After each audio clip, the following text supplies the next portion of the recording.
Heroes Group Roundtable. She serves, she matters, she voices. Coalition partner, Sister Soldier, she vet and inspires. And sitting in for her on Dory Miller Day because she's traveling. Our Sister Soldier is traveling. We are so pleased to have on our live line Dr. Cathy Bennett-Santos, a veteran, author, and founder of National Alliance for Women's Veterans, Inc. And this is just great. How are you, Doctor? I am so well today, sir. How are you? Good. I feel even better hearing your voice. You sound That's like you're wonderful. great. Okay, and thank you so much for joining us. We appreciate it. What do we want to discuss? In addition to other things, 2019 September, the the Congressional Black Caucus Veterans Brain Trust Conference and Agenda. The Veterans Brain Trust partners with America's Heroes Group. Tell us about that, if you will, Doc. I am so delighted. Let me just first thank you for this wonderful platform. I am appreciative of Sister Soldier for finding me worthy to stand in her shoes on today. You're great. And listening to the prior show, I'm just sure that you're in the right place. Thank you. Thank you, Doc. With the vision for what needs to happen amongst us as veterans. And the Congressional Black Caucus as well celebrated 31 years this year.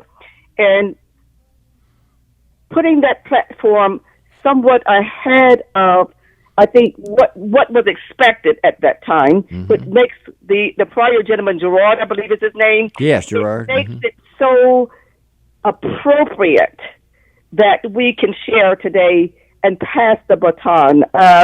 It's 31 years ago that I was introduced to the Congressional Black Caucus Veterans Brain Trust. It was began by some Vietnam veterans who the Boston University organized around Ron Armstead, who has been the visionary, Congressman Sanford Bishop, Congressman, oh my God, I want to look at the rest of his name. Well, I'm going to move over with Corrine Brown, who was somewhat the sponsor to much of the act behind the scenes and the legislative support that we needed for 28 years before she moved on. But I tell you, today's platform requires that all-inclusive voice, which I just heard through this Gerard, that he is prepared to take on some of the more innovative approaches to bringing in a newer generation of military. So today I would like to commend your show for being open to that diverse voice, for the uniqueness and the newer soldier and the innovation that they bring to the discussion. I thought he was quite robust in his understanding, articulation about his mental health. Yes. And some of the stronger dynamics of what he's had to endure even himself. That's right. I thought that was, for me, compelling.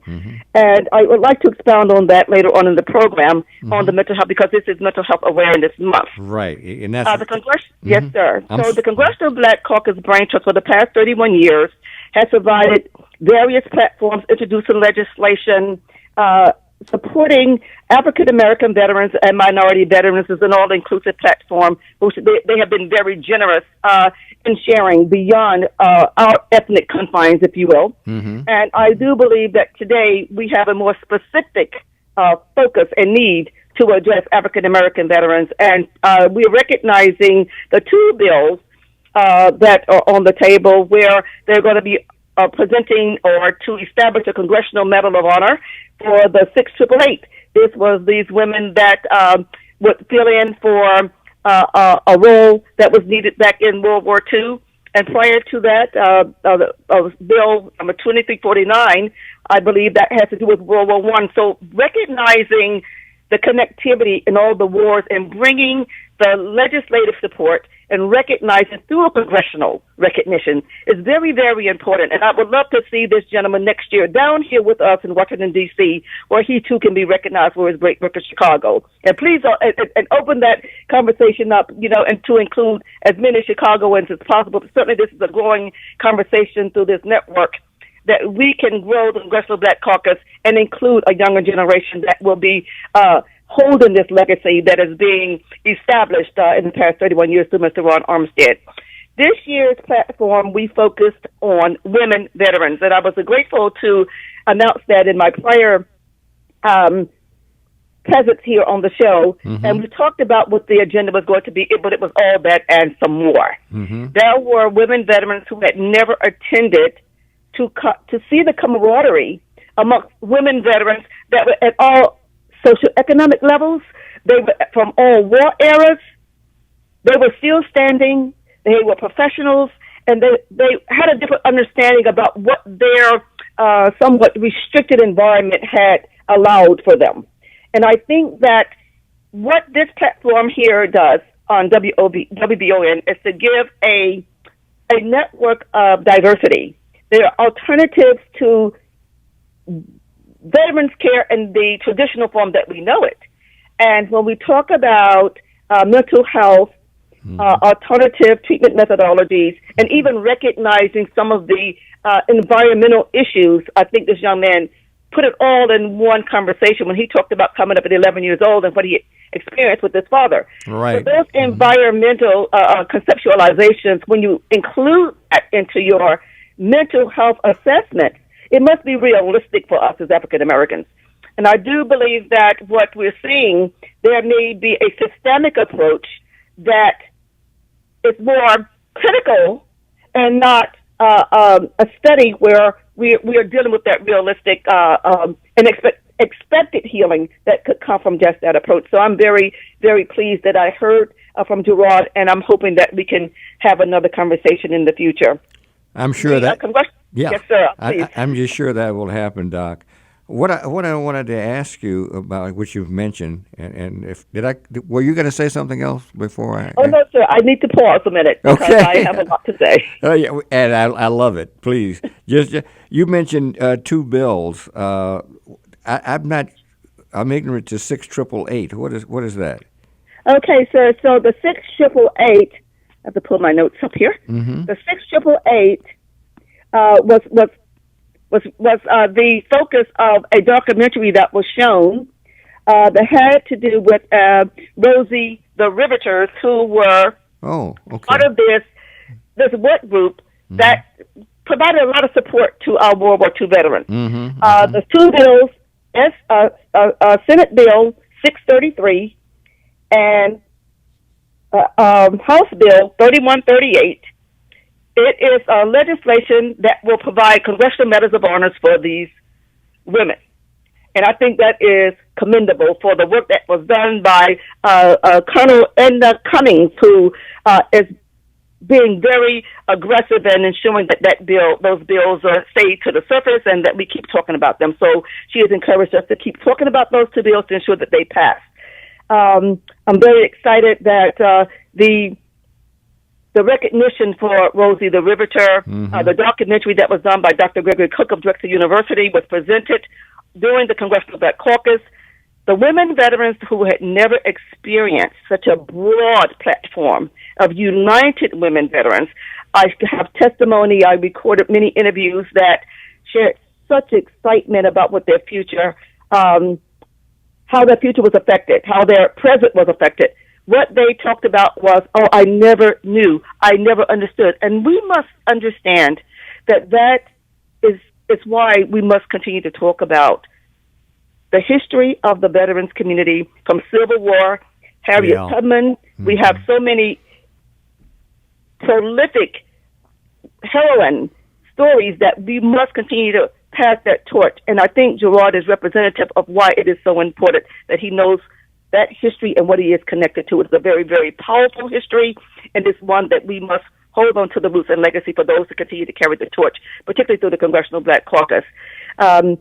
So I'm hoping that this platform would allow many of those contributors to get through the program here to present their messages. There are World War II veterans who were experiencing things in World War II where they were along racial and ethnic issues that they can now today talk about that experience. Yes. They can tell you what that meant to them that are still alive. That happened at the Congressional Black Caucus Veterans BrainTrust.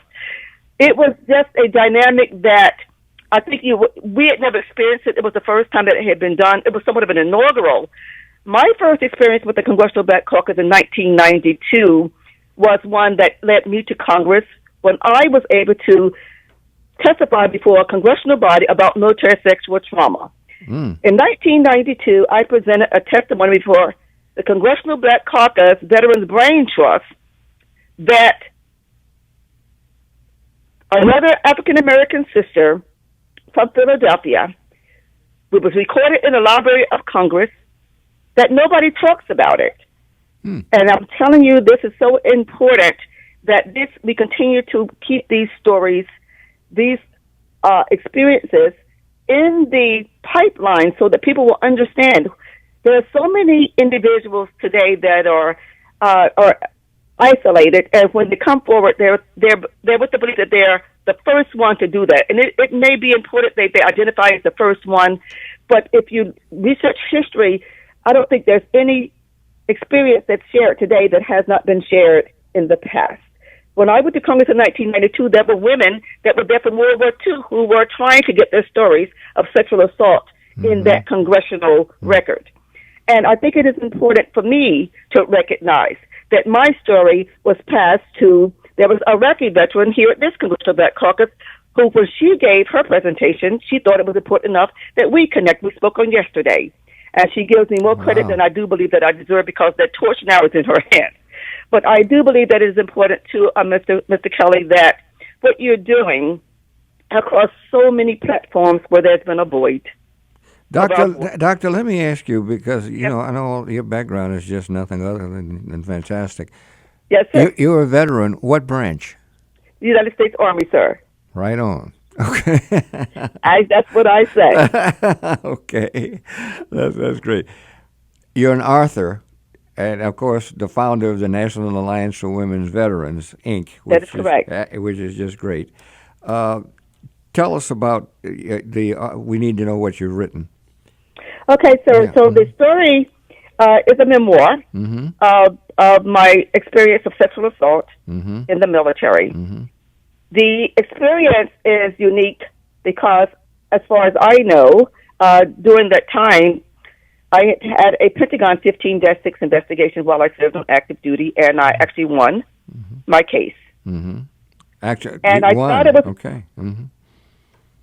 I thought it was important enough through the transition from my military experience that there'd be a recorded history of many of the transitional challenges that may help preclude others from experiencing some of the things that I did.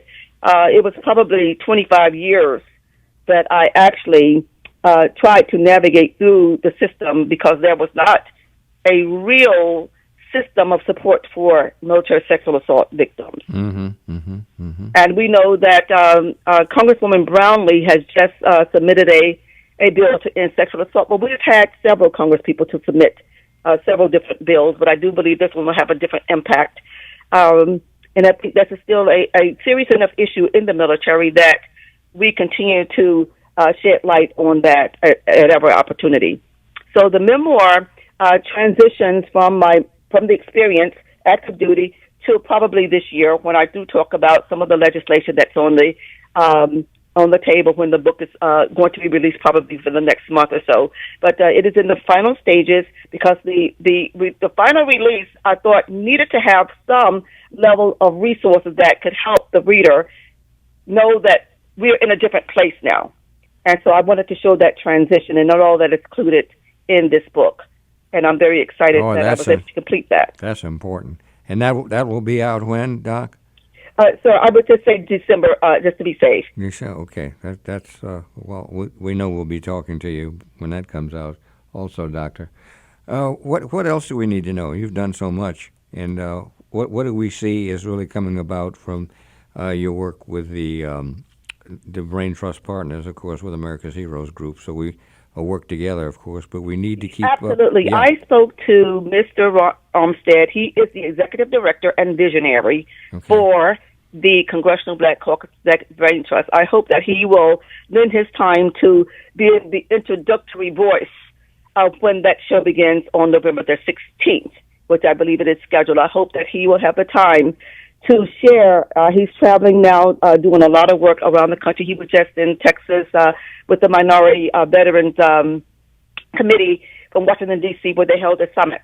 So Mr. Armstead, who is in need of, I believe, support and a team that can help to garner much of the different platforms that is in this growing network, he will need all of the help to make sure that the legacy that he built a long time ago, it continues and it is real for those who will experience what has happened over the years to the BrainTrust.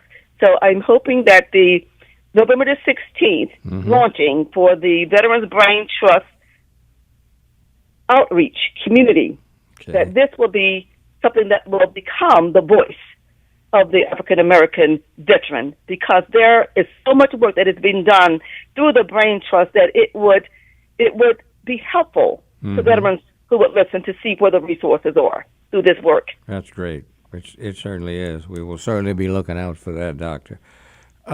This whole situation, what you have done, what about the changes that we see, or when I say changes, I'm talking about things that we didn't see before. It's so great to many of us to see these African American women, 6 of them at one time, graduating from West Point. And before that, we had an African American woman who was actually head of the class at West Point a couple of times before that. Black women are really making a big advancement in the military, aren't they? Is that fair to say? I will tell you, there's an undergirding that's creating that dynamic, and I think I can attribute much of that to the Congressional Black Caucus. They are very, very involved. Great. And ensuring that there is inclusion across all of the platforms involving women.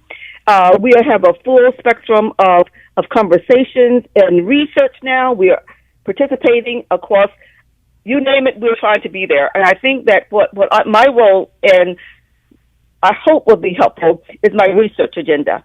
My research is focusing on African American women veterans who transition from military service. I thought that was a neat piece because there is no previous data that shows the influences or indicators as why African Americans have such disparities along homelessness and many of the other disadvantages compared to their other counterparts. So my work hopefully will bring some specific conclusions as to how we can address, I do believe, or now theoretical, but to conceptualize it in a research agenda will bring some evidence-based data that we can begin to focus on where we can help ourselves and yet where we can rely on the government to fill in some of these voids where the resources are absent.